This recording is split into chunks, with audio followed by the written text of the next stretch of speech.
I've read a lot of those vitamins for that, for all those symptoms. That's all like BS. But once I start taking something, I think what it is for me, it's the ritual. And it makes it really hard for me to break up with the ritual. Started taking these other one, like sleep gummies with tart cherry and phytomelatonin. Yeah, I take melatonin, but I have trouble sleeping. Welcome to a holistic dose. We've been through the plot twists, divorce, parenting, burnout, reinvention, and now we're doing midlife with way more honesty and way less BS. Think of us as your unfiltered friends, here to remind you that you're not too late, too old, or too far behind. I'm Tiffany. And I'm Jeanette. So today we're going to talk about supplements. So what do we actually need as women over 40? There's so many out there and I'm thoroughly overwhelmed. I don't know about you, Jeanette. Yeah, it's crazy. And that's why I wanted to talk about this because we're just bombarded with all these ads like TikTok shop and, this and that. And it's like, and I know I've spent so much money just buying random shit.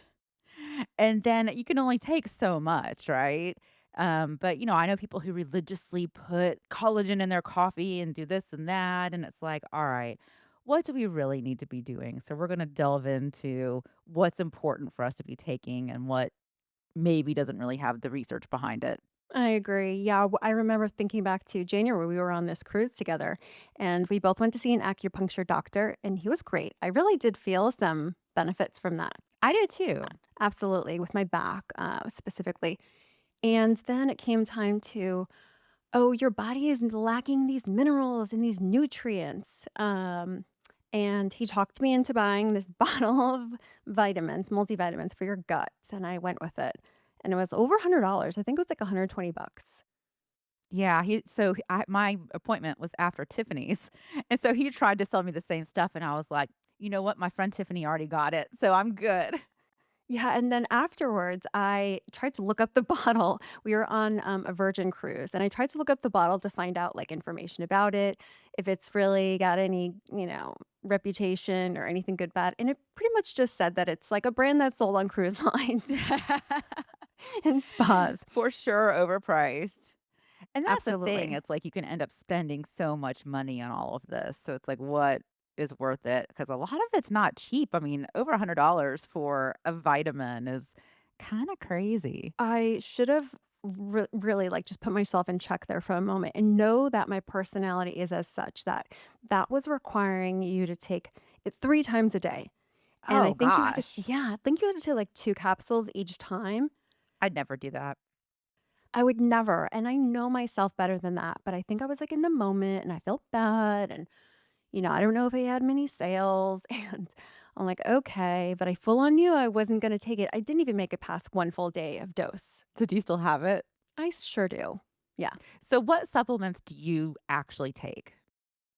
So what I actually take is I'm really good, and I brought a bunch of them here to show creatine. Creatine, I definitely take every day. Now, I think that there's a lot of women who are scared to take creatine. This is not an ad for them, but I'll tell you why I choose the gummies and love this one. A lot of women are scared to take creatine because they think they're going to bulk up. And that is just not the truth. That the truth is that you need to make sure you're drinking a lot of water with it, or else you're going to have the water retention. Now, I make sure I always have a cup of water with me, and I take that every day. But why I also love it is they're gummies and they taste good, and it's kind of like I'm a sugar addict, and I love just any vitamins that are in the gummy form. It's easy for me, like no problem. So I'll take 3 in the morning, take 3 at night, and that one I'm really good about. Have you started taking creatine at all? Yeah, I take it, but apparently, and we'll delve into this in a little bit, I think there's some creatine that's better than others, and I didn't even know that. But yeah, I have some creatine gummies, and I take 4 a day. Yeah, exactly. That one, and it's really great for the mental brain fog and for rebuilding muscle. Now, with both of us losing a lot of weight on GLP-1s, that I feel like has definitely helped me. Okay, what else do you take? So I'm also really good about taking aminos in my water every day. That's another thing. So I take the Keon brand. See, I think that's bullshit, but we'll we'll get into it. Well, aminos are the building blocks for protein. So we have to eat a lot of protein, and there's no way I could ever eat the amount that you're supposed to. So you get more out of it. At least I feel and I know. I don't know. I do feel a difference from being on it. Mhm. You call bullshit on it? Yeah, I think it's total bullshit. I think that it's placebo, and I think a lot of this stuff is placebo because and which is legitimate. Like, you know what? If you do something or take something and you feel better, then keep doing it, right? But yeah, a lot of this stuff, it's like you really delve into like, is there evidence that it does anything? And not really. But I mean, it's such a big industry. Like, and people will take stuff and say, yeah, I think I feel a difference. And it's like, hey, if you like something, then use it. There's so many that I've gotten on auto subscription, and I can't tell you that I cleared out my cabinets recently because I'm gonna be working on a renovation for my kitchen, and I have so many bottles of pills of prebiotics that I, like, was like, "Ooh, I'm gonna take these religiously," and then I didn't, and then before you know it, I have, like, 5 bottles because I wasn't taking it daily, and then I forgot to cancel. Another one was chlorophyll. I started taking that one because earlier on in the GLP-1 process, I started noticing, like, when fat excretes through your glands, I was like, my urine was smelling, my sweat smelled so bad. What the hell does chlorophyll do? It's kinda, like, considered like an internal deodorant. So people notice that. Okay, Tiffany. What? No? Okay, she's calling bullshit. It literally worked. It was the only thing that worked for me, and that's what it said it did. Okay. It literally did. Okay. It truly did. I just don't need it anymore. I Yeah. also have my fat or my sweat glands are now, like, removed, Yeah. but that was the only thing that helped, and I saw on somebody in a Facebook group, and they said that was the one thing, and I said because any deodorant I had at the time was not helping. I'm like, "I stink. This was bad." This one we did not research for the podcast, so, I mean, maybe there's something behind it. Any of my vitamins, I'm honestly am taking in the gummy form. So, all the ones I'm gonna show you is the gummy form. I take vitamin B2 riboflavin gummies. The only reason why is because I suffered from, gosh, what's it called? The dizziness. I'm losing my words. Oh, vertigo. Vertigo, really bad last year. And there were so many people who were saying, take this, take that. My sister's husband said that he had this list of vitamins from a doctor, and this one, B12 was, or B whatever, 2 was on there. And I am just so terrified of getting it again that I'm like, I'm just going to stick with it. This happens. And then also, yeah, I'm taking a D3 plus K2. You know what? Maybe these just have more sugar in them than they're actually doing benefit for me because I'm sugar addicted. Well, yeah, I all my supplements are gummies, and I enjoy it. Like, it's how I remember to take them. 'em. I'm like, "Oh, I kind of want a snack. Oh, yeah, I need my gummies today." There's this one I've been taking, which I shouldn't even be taking this one anymore. It's like for PMS, and it just says it's like for hormonal bloating, mood cramps, or mood swings, cramps, hormonal breakouts. Okay, so this one I was really paranoid. I started taking it years ago. Once I got off the birth control, I was only really staying on it to keep these really bad breakouts away. And I was reading, and then this one said, like, oh, it helps with those. So I've been on auto subscribe for years, and I have so many bottles, and I'm terrified to cancel it because I'm like, what if I just get that? What if this is keeping it away? I just need to break up with this already because, but they also make a perimenopause version too. Uh-huh, which I yeah.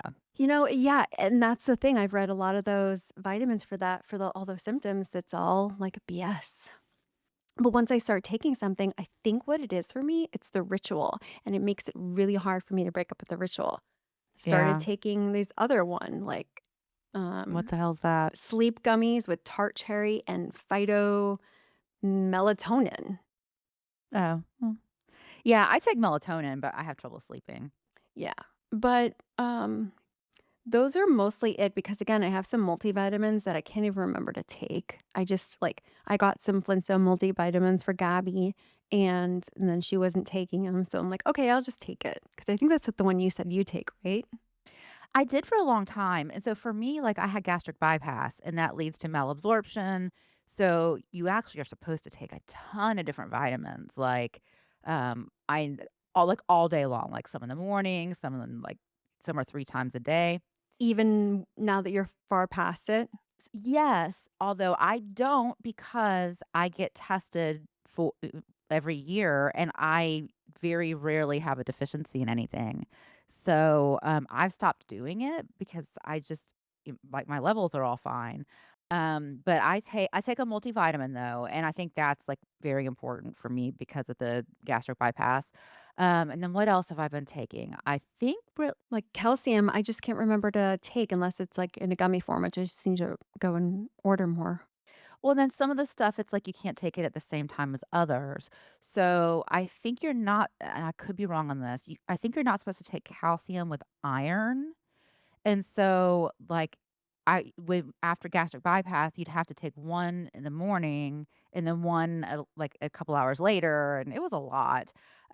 So, yeah, I don't do that. I just take the multivitamin. I do take melatonin at night, but it just helps me sleep.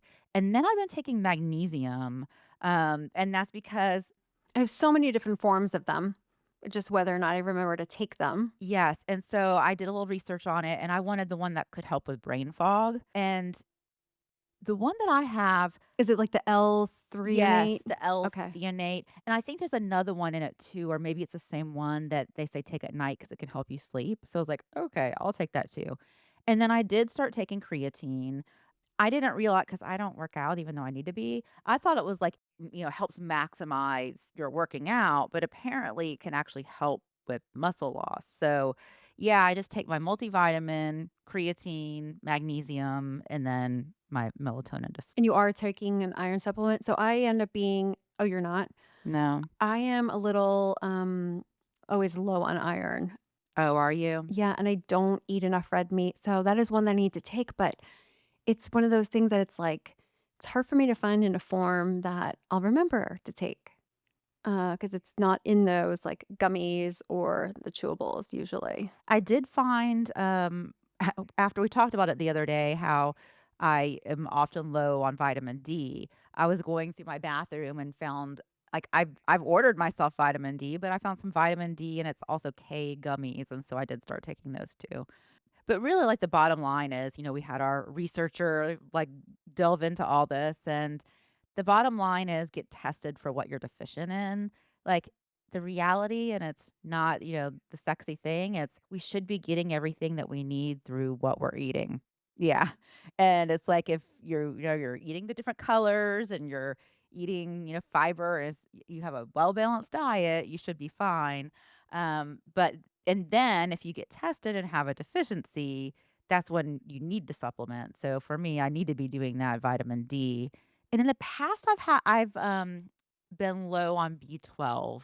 Oh, I forgot I am taking that. Are you? I am, every day I take a tablet that goes under my tongue, and I feel like that's helped, maybe? I don't know. I took B12 when I first started the GLP-1s and I felt tired all the time. And I was like, maybe I'm deficient in B12. So I went ahead and took it. And you know what? I felt like it helped, but that could have been placebo. Who knows? Yeah. What about this? Have you heard of this Isoflavones? We Yeah. And actually, supposed to help with hot flashes. That's one I wanna look into. yeah. So it sounds like it's a really good alternative for somebody who can't do HRT. So, I don't know if it really makes sense to do it on top of doing HRT, but yeah, it's like from soy and can help with, hot flashes and, um, potentially slow blood bone loss, so that's interesting. Yeah, that is something that is definitely on my mind with the age that we are right now in our 40s is to not is to make sure we're getting enough calcium. I do eat like a yogurt every day. I usually have like some almond milk. I don't know if there's enough calcium in there, but I think that is a supplement that I do need to start taking more regularly to make sure. Yeah, yeah, can't hurt. So let's see the things that are the most common deficiencies in women over Yeah. 40 are vitamin D, Yep. which is important for bone health and muscle function, calcium. With vitamin D though, I notice that I do when I am not getting enough time outside. There is that thing too in your 40s and up. I just watched this post on it how they're like women are really truly scared to like leave their house in perimenopause. And I do have a little bit of that and I'll find myself like I have to force myself to leave. And then when I know I'm starting to feel like in a slump, I'm like, actually, I haven't been taking the vitamin D and I just force myself to go outside and just get it naturally from the sun, and it does help my mood. Well, sunlight's big for mood. Yeah, and that's something that, like, I would notice, even like as a teenager or in my 20s when I went to the tanning bed, I don't know, for some reason, it's like I just felt good having that light. And then, like, going out and laying out in the sun, you feel it. During COVID, when we were locked down, we got one of those silly, like, above ground pools.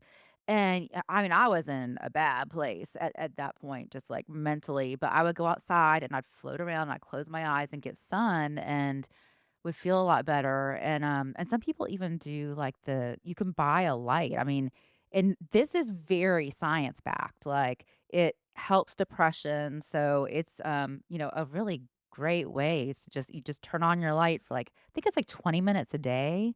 Um, so yeah, that can help. I got one, so there was an office that I worked at where I didn't have a clear line of sight through to a window, and that is really important to me. If I'm not in an office that has a window, I need to be sitting where I could physically see it. But just the way the office was structured, it wasn't possible. And I'm like, oh my God, this is gonna make me depressed. So I did something funny. I had like two monitors. I had my main laptop in front of me, and I had another monitor.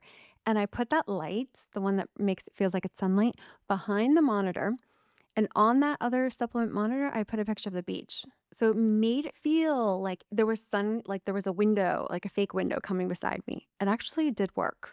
Yeah, yeah, I can see that working. So yeah, let's see. At our age, we kind of touched on vitamin D, calcium, B12 is a common deficiency, iron, and I think a lot of women don't like. I don't eat a lot of red meat. For some reason, my iron's typically fine though. I'm not sure why.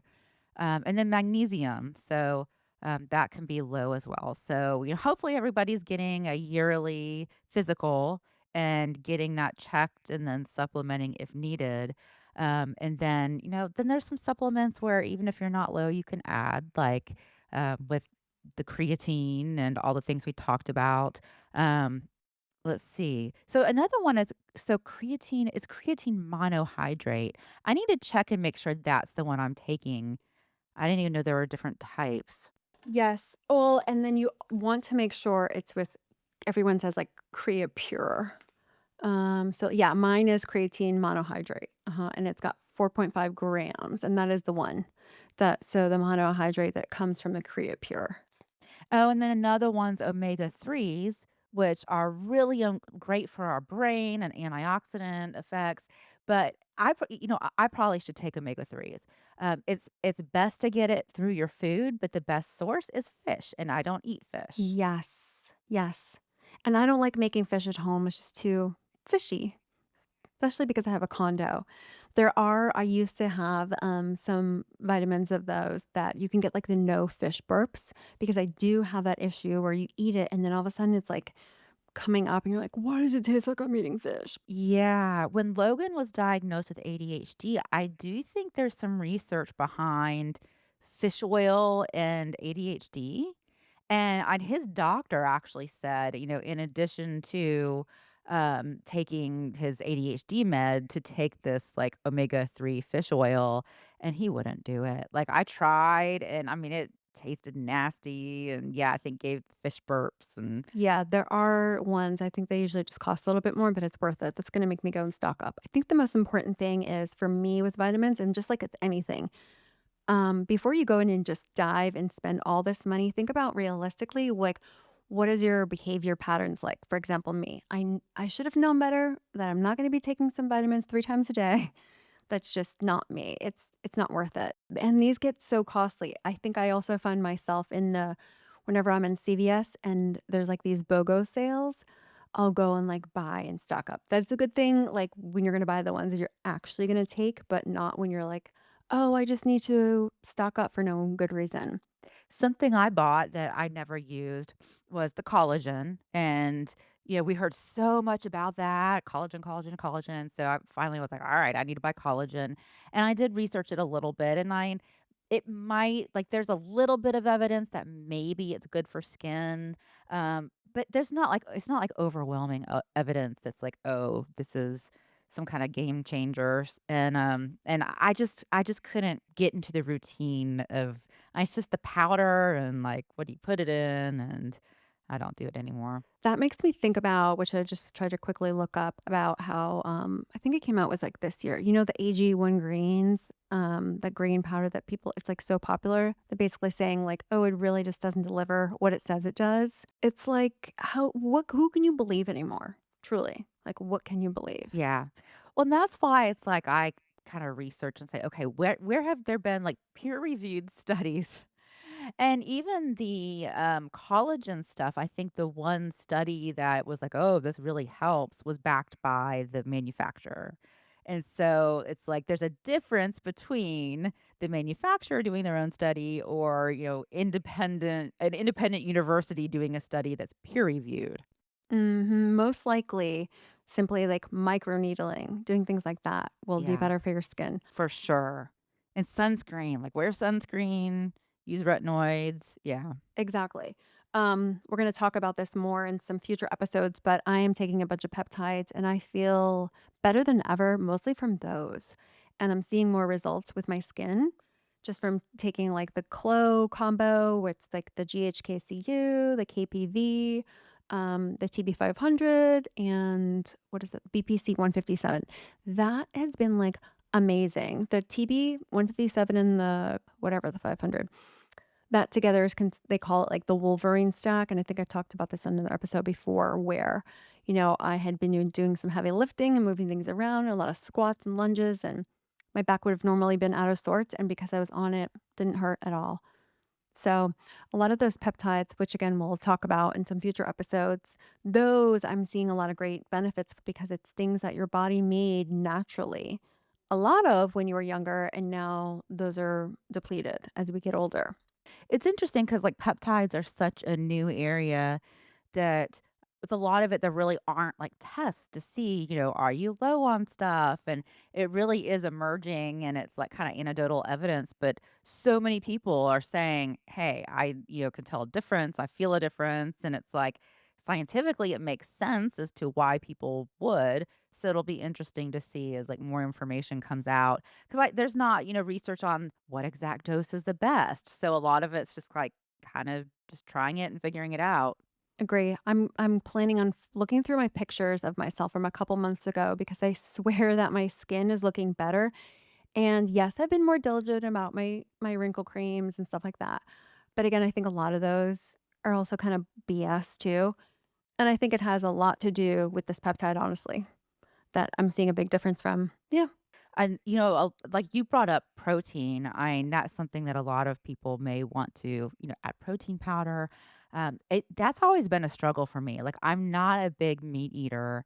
And so, when I started the GLP-1, try to get 100. That for me, 100 was like impossible. I would be doing well if I could hit about 80.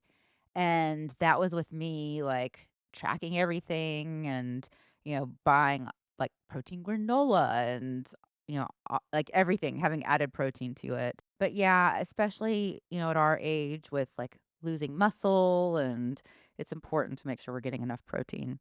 Yeah. I think if there's like any snack out there that has protein in it, I've probably bought it. I mean, but I've never, to your point, like, I've never really, like, added up how much it is. I drink the protein water, I try to drink the protein smoothie, I even add that into my coffee to make sure I'm getting some extra there.